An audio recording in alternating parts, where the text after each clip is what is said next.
Good evening everyone, welcome to civil services study. ये next test है। ये test series R O के लिए चल रही है। प्रैक्टिस करेंगे इसमें हम करंट अफेयर्स के प्रश्नों पर। सारे के सारे प्रश्न इंपॉर्टेंट है। डिस्क्रिप्शन बॉक्स में लिंक है इस टेस्ट सीरीज की प्लेलिस्ट बना रखी है हमने, वहाँ पर आप टेस्ट नंबर 1 से लेकर जो भी नया टेस्ट आएगा वहाँ तक पहुँच सकते हैं। तो प्रैक्टिस करते रहिएगा हर दिन। और इस टेस्ट सीरीज़ की आप फुल टेस्ट सीरीज़ प्राप्त कर सकते हो। डिस्क्रिप्शन बॉक्स में नंबर है, उस पर कॉल या व्हाट्सअप करके पेड टेलीग्राम ग्रुप से जुड़ सकते हैं। तो चलिए स्टार्ट करते हैं। प्रश्न को पढ़ने के बाद कुछ समय मिलेगा अपना भी सोचना कि आंसर क्या हो सकता है इसमें। तो क्वेश्चन नंबर 1 है, वर्ल्ड वेटलैंड डे यानी विश्व आर्द्रभूमि दिवस के संदर्भ में कुछ स्टेटमेंट है यहाँ पर तीन तीन बताना कि इनमें से कौन सा करेक्ट होगा। 2 फरवरी 2023 को संपूर्ण विश्व में विश्व आर्द्रभूमि दिवस मनाया गया। इस वर्ष इस दिवस की थीम या मुख्य विषय जो था वो था वेटलैंड रिस्टोरेशन। और वर्तमान में भारत में कुल 75 रामसर साइट है। 3 पॉइंट हैं यहाँ पर, तीनों के तीनों इंपॉर्टेंट हैं। और कौन सा इसमें करेक्ट है, देखिए वर्तमान में भारत में बिल्कुल कुल 75 रामसर साइट हैं। और वर्ष 2023 का जो विश्व आर्द्रभूमि दिवस है वो 2 फरवरी को मनाया गया। हर साल 2 फरवरी को ही मनाया जाता है। और जो थीम है वो वेटलैंड रिस्टोरेशन ही है। ठीक है, तो तीनों के तीनों करेक्ट हो गए, तो डी है इसका आंसर। देखिए नंबर इस पर कॉल या व्हाट्सअप करके आप फुल टेस्ट सीरीज प्राप्त कर सकते हैं यूपी ARO की। तो विश्व आर्द्रभूमि दिवस 2 फरवरी को दुनिया भर में मनाया जाता है। आर्द्रभूमि दिवस एक कन्वेंशन पर हस्ताक्षर करने का प्रतीक है जिसे रामसर कन्वेंशन कहा जाता है। 2 फरवरी 1971 को ईरान के रामसर शहर में आर्द्रभूमि पर कन्वेंशन को अपनाया गया था। और यह दिन आर्द्रभूमि के बारे में जागरूकता बढ़ाने के लिए मनाया जाता है।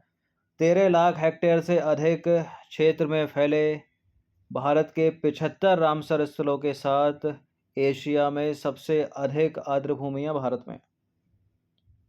ठीक है, और देश में कुल रामसर साइटों की संख्या बढ़कर कितनी हो गई है, 75 हो गई है, जबकि 2014 से पहले सिर्फ 26 थी। विश्व आर्द्रभूमि दिवस 2023 की थीम है it's time for wetland restoration. तो याद रखिएगा इसको इतना ही। यह थीम आर्द्रभूमि बहाली को प्राथमिकता देने की तत्काल आवश्यकता पर जोर देता है या देती है। हाल ही में समाचारों में रही योजना का नाम है मिष्टी योजना। मिष्टी योजना निम्नलिखित में से किससे संबंधित है। भारत के तटीय इलाकों में प्लास्टिक कचरे के निपटान से, BPL परिवारों की महिलाओं को 2000 रुपये प्रति माह आर्थिक सहायता देने से, या प्राथमिक स्कूल में पढ़ रहे बच्चों के अपराह भोजन से, या मैंग्रोव वृक्षारोपण से। मिष्टी योजना का संबंध है पर्यावरण से, यानी मैंग्रोव वृक्षारोपण से। तो ऑप्शन नंबर ए है इसका आंसर। और ये योजना नई है, अभी 23-24 के बजट में जो है इसकी घोषणा की गई। तो मिष्टी योजना, मिष्टी का यहाँ पूर्ण रूप है, मतलब फुल फॉर्म है mangrove initiative for shoreline habitats and tangible income.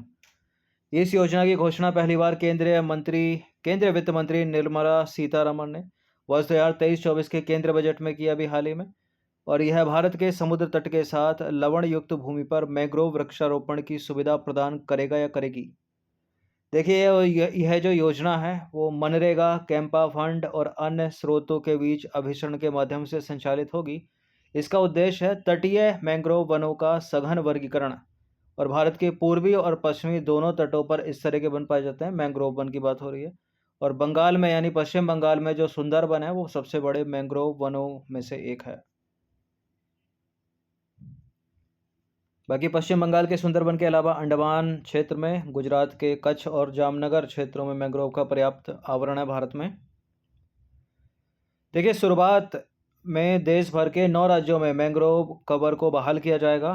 और इस योजना में वित्त वर्ष 23-24 से शुरू होने वाले 5 वर्षों में 11 राज्यों और 2 केंद्रशासित प्रदेशों में फैले लगभग 540 वर्ग किलोमीटर के मैंग्रोव के विकास की परिकल्पना की गई है मिष्टी योजना में। केंद्र सरकार मिष्टी योजना के तहत 80% कवर करेगी, और जबकि राज्य सरकारें शेष 20% का योगदान देंगी इस परियोजना की लागत में। विश्व पर्यावरण दिवस कब मनाया जाता है, ये पालतू प्रश्न है कॉम्पिटिटिव एग्जाम का, बहुत पूछा गया है सवाल। विश्व पर्यावरण दिवस हर साल 5 जून को मनाया जाता है, ए है इसका आंसर। तो विश्व पर्यावरण दिवस प्रत्येक वर्ष 5 जून को मनाया जाता है। और विश्व पर्यावरण दिवस यानी 5 जून 2023 के अवसर पर भारत के प्रधानमंत्री ने देश की आर्द्रभूमि और मैंग्रोव को पुनर्जीवित करने के उद्देश्य से 2 योजनाओं की शुरुआत की है। एक है अमृत धरोहर योजना और दूसरी है मिस्टी योजना। ठीक है, मिस्टी का फुल फॉर्म अभी हो गया है mangrove initiative for shoreline habitats and tangible income. और निर्मला सीतारमन ने भी इन दोनों योजनाओं की बात की है 23-24 के बजट में।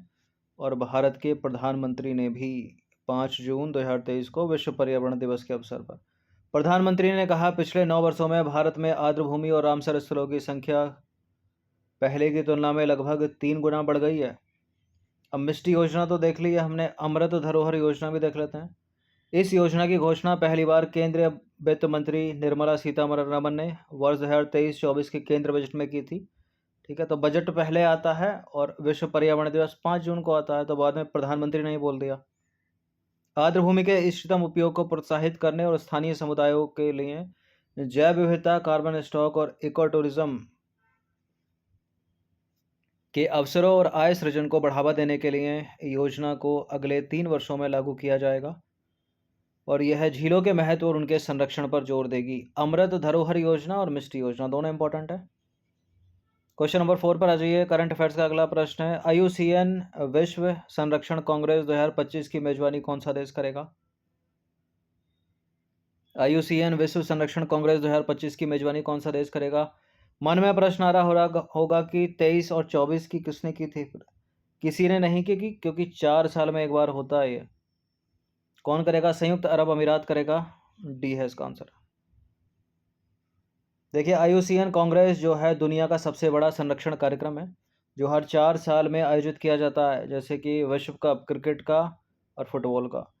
अगली प्रकृति संरक्षण के लिए अंतर्राष्ट्रीय संघ यानी IUCN विश्व संरक्षण कांग्रेस 9 से 15 अक्टूबर 2025 तक अबू धाबी, संयुक्त अरब अमीरात के अबू धाबी में आयोजित की जाएगी।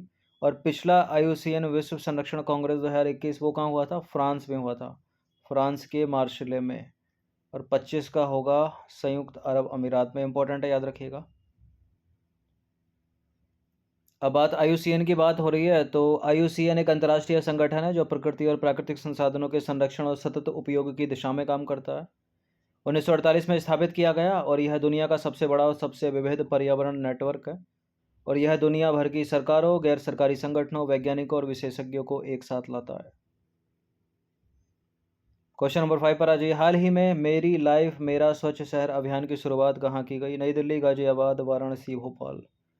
मेरी लाइफ मेरा स्वच्छ शहर अभियान की शुरुआत की गई नई दिल्ली में।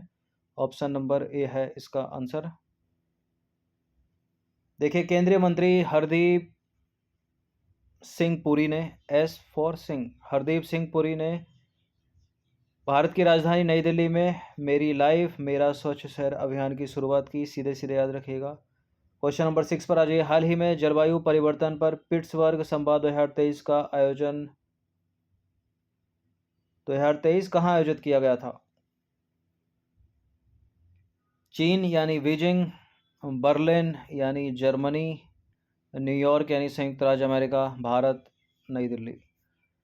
जलवायु परिवर्तन पर पिट्सबर्ग संवाद 2023 आयोजित किया गया बर्लिन में। ऑप्शन नंबर बी है इसका आंसर। तो हाल ही में जलवायु परिवर्तन पर पिट्सबर्ग संवाद 2 से 3 मई 2023 तक बर्लिन में आयोजित किया गया। पिट्सबर्ग क्लाइमेट डायलॉग की मेजबानी जर्मनी और संयुक्त अरब अमीरात ने की थी, जो जलवायु परिवर्तन पर संयुक्त राष्ट्र फ्रेमवर्क कन्वेंशन के लिए पार्टियों के 28वें सम्मेलन यानी COP28 की मेजबानी कर रहा है। क्वेश्चन नंबर 7 पर आ जाइए। भारत कब से नागरिक उड्डयन में अंतर्राष्ट्रीय जलवायु कार्यवाही में शामिल होगा? 2027, 2026, 24 या 25 से? कब से शामिल होगा? वर्ष 2027 से होगा। ऑप्शन नंबर डी है इसका आंसर। देखिए, भारत वर्ष 2027 से अंतर्राष्ट्रीय नागरिक उड्डयन संगठन, carbon offsetting and reduction scheme for international aviation और लॉन्ग टर्म एस्पिरेशनल गोल्स में शामिल हो जाएगा वर्ष 2027 से। क्वेश्चन नंबर 8 पर आ जाइए। अंतर्राष्ट्रीय नागरिक उड्डयन संगठन का मुख्यालय कहाँ पर है? न्यूयॉर्क में, वाशिंगटन DC में, मॉन्ट्रियल में या ब्यूनस आयर्स में? अंतर्राष्ट्रीय नागरिक उड्डयन संगठन का जो हेडक्वार्टर है वो है कनाडा के मॉन्ट्रियल में। सी है इसका आंसर। अंतर्राष्ट्रीय नागरिक उड्डयन संगठन की बात करें तो यह संयुक्त राष्ट्र की एक विशेष एजेंसी है और इसका प्राथमिक काम है अंतर्राष्ट्रीय हवाई नेविगेशन के सिद्धांतों और तकनीकों का समन्वयन करना। इसकी स्थापना हुई थी 7 दिसंबर 1944 को। इसका मुख्यालय है कनाडा के मॉन्ट्रियल में और यह संगठन अंतर्राष्ट्रीय हवाई परिवहन की योजना और विकास को बढ़ावा देने के लिए भी जिम्मेदार है। क्वेश्चन नंबर 9 पर आ जाइए। G7 ऊर्जा और पर्यावरण मंत्रियों की बैठक अप्रैल 2023 में कहाँ संपन्न हुई? G7 ऊर्जा और पर्यावरण मंत्रियों की बैठक अप्रैल 2023 में संपन्न हुई है जापान में। जापान के सापोरो शहर में। बी है इसका आंसर। देखिए G7 ऊर्जा और पर्यावरण मंत्रियों की बैठक 16 अप्रैल को जापान के सापोरो शहर में समाप्त हुई और इस बैठक में ऑटोमोबाइल के कार्बन पदचिह्न को कम करने पर प्रमुख ध्यान केंद्रित किया गया है। इस बैठक में कार्बन डाइऑक्साइड का स्तर वर्ष 2035 तक आधा करने पर सहमति बनी और वर्ष 2040 तक प्लास्टिक कचरे से समुद्र के प्रदूषण को रोकने का एक नया लक्ष्य भी निर्धारित किया गया और वर्ष 2040 तक, ठीक है, प्लास्टिक कचरे से समुद्र के प्रदूषण को रोकना। और हाल ही में G7 शिखर सम्मेलन मई 2023 में, ये भी इम्पोर्टेंट है, G7 शिखर सम्मेलन मई 2023 में कहाँ हुआ? जापान के प्रधानमंत्री फुमियो किशिदा द्वारा हिरोशिमा में आयोजित किया गया। ठीक है, कहाँ हुआ? ये भी जापान में ही हुआ है। बाकी G7 के बारे में बात करें तो G7 का कौन कौन member? Canada, France, Germany, Italy, Japan, United kingdom यानी ग्रेट ब्रिटेन और है संयुक्त राज्य अमेरिका। भारत इसका मेंबर नहीं है। क्वेश्चन नंबर 10 पर आ जाइए। हाल ही में समाचारों में रहा नागार्जुन सागर श्रीशैलम टाइगर रिजर्व कहाँ स्थित है? नागार्जुन सागर श्रीशैलम टाइगर रिजर्व स्थित है आंध्र प्रदेश और तेलंगाना, दोनों इसका आंसर हो जाएगा डी। देखिए आंध्र प्रदेश और तेलंगाना में स्थित है नागार्जुन सागर श्रीशैलम टाइगर रिजर्व। भारत में सबसे बड़ा बाघ रिजर्व है ये, जो कुल 3728 वर्ग किलोमीटर क्षेत्र को कवर करता है। इसकी स्थापना हुई थी 1983 में। यह टाइगर रिजर्व या बाघ अभ्यारण्य 5 जिलों में फैला हुआ है: नांदयाल, प्रकाशम, पालनाडु, नलगोंडा और महबूबनगर। देखिए यह बाघ अभ्यारण्य नल्लामाला वन क्षेत्र के भीतर स्थित है, जो अपनी समृद्ध जैव विविधता और विविध वनस्पतियों व जीवों के लिए जाना जाता है। क्यों है ये चर्चा में? क्योंकि भारतीय राष्ट्रीय राजमार्ग प्राधिकरण ने आंध्र प्रदेश और तेलंगाना में नागार्जुन सागर श्रीशैलम टाइगर रिजर्व के साथ एक समझौता ज्ञापन पर हस्ताक्षर किए। समझौता ज्ञापन का उद्देश्य है एक निर्बाध, मतलब बिना किसी बाधा के और कुशल प्रणाली की सुविधा प्रदान करके वन क्षेत्र में प्रवेश करने वाले वाहनों के लिए प्रवेश प्रक्रिया में सुधार करना, क्योंकि हाईवे जाता है इससे होकर। और यह जो पहल है वो लंबी कतारों और देरी से बचने के लिए वन प्रवेश बिंदुओं पर फास्टैग आधारित भुगतान प्रणाली का प्रस्ताव करती है। तो इसी से रिलेटेड ये न्यूज़ में रहा। इंपॉर्टेंट प्रश्न क्वेश्चन नंबर 11, भारत में बाघों की सबसे अधिक आबादी वाले निम्नलिखित राज्यों को अवरोही क्रम में व्यवस्थित कीजिए, यानी डिक्रीजिंग ऑर्डर में, यानी जिस राज्य में बाघों की संख्या सर्वाधिक होगी वो सबसे पहले आएगा, फिर उससे कम वाला उसके बाद, उसके बाद, उसके बाद, इस तरह से। तो वर्तमान में सर्वाधिक जो बाघ हैं वो हैं, कहाँ पर हैं बताइए? मध्य प्रदेश या कर्नाटक या उत्तराखंड? सर्वाधिक हैं मध्य प्रदेश में। मध्य प्रदेश के बाद है कर्नाटक, कर्नाटक के बाद उत्तराखंड, उत्तराखंड के बाद चौथे पर है महाराष्ट्र। तो डी है इसका आंसर। देखिए भारत के प्रधानमंत्री ने हाल ही में नवीनतम बाघ जनगणना के आंकड़े जो है भारतवासियों के सामने साझा किए। वर्ष 2022 में भारत में बाघों की संख्या 3167 तक पहुंच गई है और भारत में बाघों की सबसे अधिक आबादी वाले अगर हम 10 राज्यों की बात करें, जिनमें से 4 कुछ ज़्यादा इंपॉर्टेंट होंगे। मध्य प्रदेश में 526 बाघ हैं, उसके बाद कर्नाटक का स्थान आता है, 524 बाघ हैं। उत्तराखंड तीसरे पर आता है, 442 हैं और महाराष्ट्र चौथे पर आता है, 312 बाघ हैं। पाँचवें स्थान पर तमिलनाडु है, 264 बाघ, ठीक है, यानी टाइगर। असम आता है छठे पर, 190 टाइगर। केरल आता है सातवें पर, 190 टाइगर। उत्तर प्रदेश आता है 8वें पर 173 टाइगर। और पश्चिम बंगाल आता है 9वें पर 88। और 10वें पर है राजस्थान 69।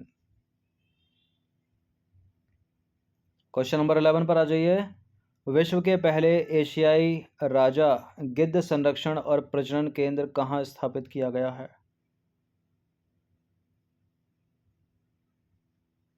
ये किया गया भारत के उत्तर प्रदेश राज्य में। ऑप्शन नंबर ए है इसका आंसर। देखिए, उत्तर प्रदेश के गंभीर रूप से लुप्तप्राय यानी क्रिटिकली इंडेंजर्ड है ये वल्चर बाघ। बाघ नहीं, कहेंगे गिद्ध। ठीक है, एशियाई राजा गिद्ध के लिए एक अत्याधुनिक जटायु संरक्षण और प्रजनन केंद्र स्थापित किया गया, जो विश्व में अपनी तरह का पहला केंद्र है। और यह उत्तर प्रदेश के महाराजगंज जिले में स्थित है। 1.5 हेक्टेयर में फैला हुआ है। 12वां प्रश्न है, 50 वर्ष पूरे होने के उपलक्ष्य में समाचारों में रहे बांदीपुर टाइगर रिजर्व के संदर्भ में निम्नलिखित कथनों पर विचार करेंगे। 3 कथन है, कौन सा इसमें सही होगा? बांदीपुर टाइगर रिजर्व तमिलनाडु में स्थित है और यह tiger reserve Nilgiri biosphere reserve का एक महत्वपूर्ण घटक है। उत्तर पश्चिम में नागरहोल टाइगर रिजर्व से घिरा हुआ है। नागरहोल टाइगर रिजर्व कहाँ पर है? ये भी कर्नाटक में। अब आपको पता ही नहीं है उत्तर पश्चिम में नागरहोल से घिरा होगा नहीं होगा, नीलगिरी बायोस्फीयर रिजर्व का महत्वपूर्ण घटक या हिस्सा है या नहीं है, लेकिन इतना पढ़ा होगा तो ये तो जरूर पता होगा कौन से राज्य में है ये।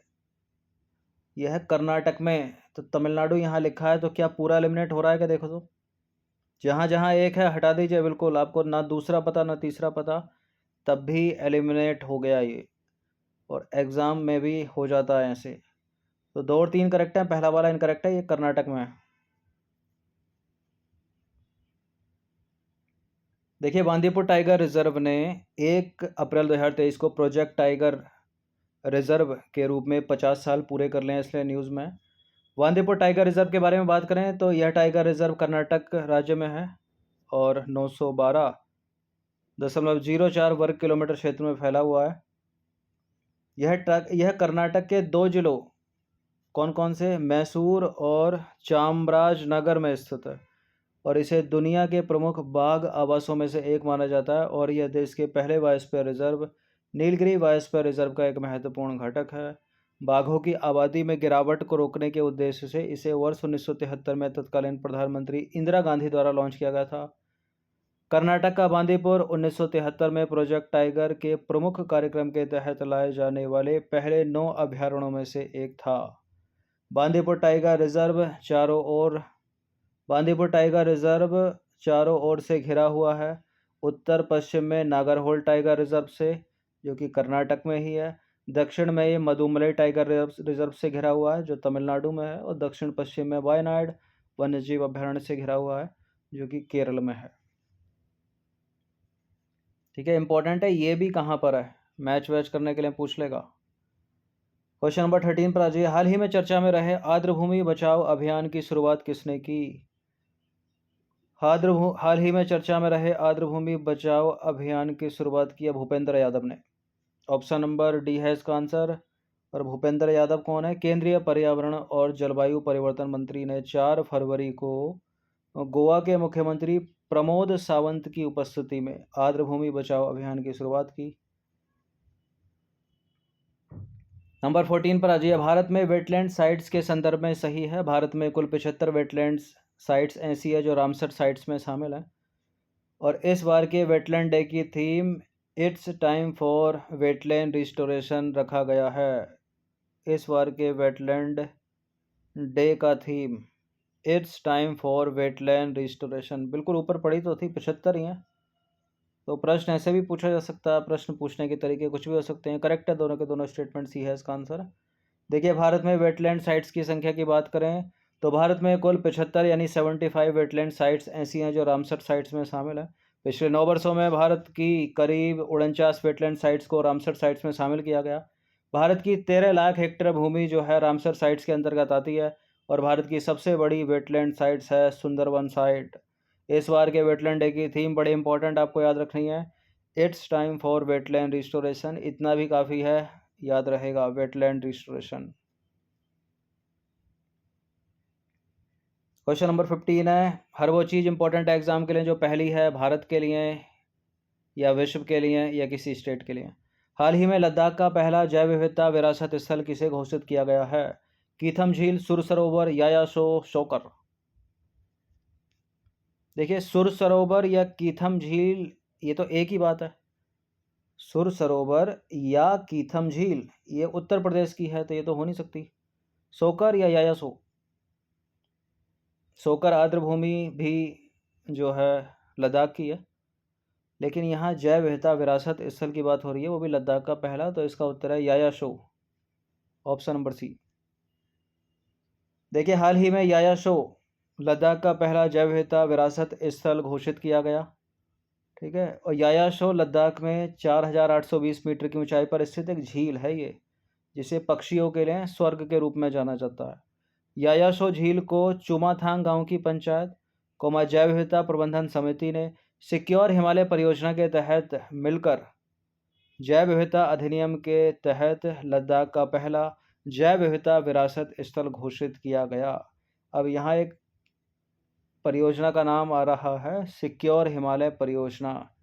क्या है, किन किन राज्यों में है ये लागू? तो भारत सरकार के पर्यावरण, वन और जलवायु परिवर्तन मंत्रालय की योजना है सिक्योर हिमालय परियोजना। इसे संयुक्त राष्ट्र विकास कार्यक्रम के सहयोग से वर्ष 2017 में प्रारंभ किया गया। ये अपने आप में प्रश्न ईयर से लेकर याद रखिएगा। और यह 6 वर्षीय परियोजना है, यानी वर्ष 2023 तक, यानी इस साल के दिसंबर तक कार्यरत होगी। इस परियोजना का मुख्य उद्देश्य क्या है? हिमालय क्षेत्र में हिम तेंदुओं का संरक्षण करना, यानी जो स्नो लेपर्ड हैं उनका संरक्षण करना। और इस परियोजना के अंतर्गत जो 4 हिमालय राज्य हैं वो कौन कौन से हैं? जम्मू कश्मीर, जो कि वर्तमान में अब एक केंद्र शासित प्रदेश है, हिमाचल प्रदेश, उत्तराखंड और सिक्किम। मेनली इनमें ही पाया जाता है हिम तेंदुआ, स्नो लेपर्ड। इसके अतिरिक्त अरुणाचल प्रदेश में भी मिलता है। तो इन 4 राज्यों में सिक्योर हिमालय परियोजना है जो 23 तक कार्यरत है, यानी इस साल तक 2017 से। तो ये 15 प्रश्न थे कुछ इंपॉर्टेंट करंट अफेयर्स के। बिल्कुल एग्जाम में प्रश्न इनसे बनेंगे, इनकी प्रैक्टिस 1 से 2 बार कर लीजिएगा। फुल टेस्ट PDF सीरीज भी आप प्राप्त कर सकते हो। नंबर इस पर कॉल या व्हाट्सअप करके आप जुड़ सकते हैं पेड टेलीग्राम ग्रुप से। हर दिन प्रैक्टिस करते रहिएगा। धन्यवाद।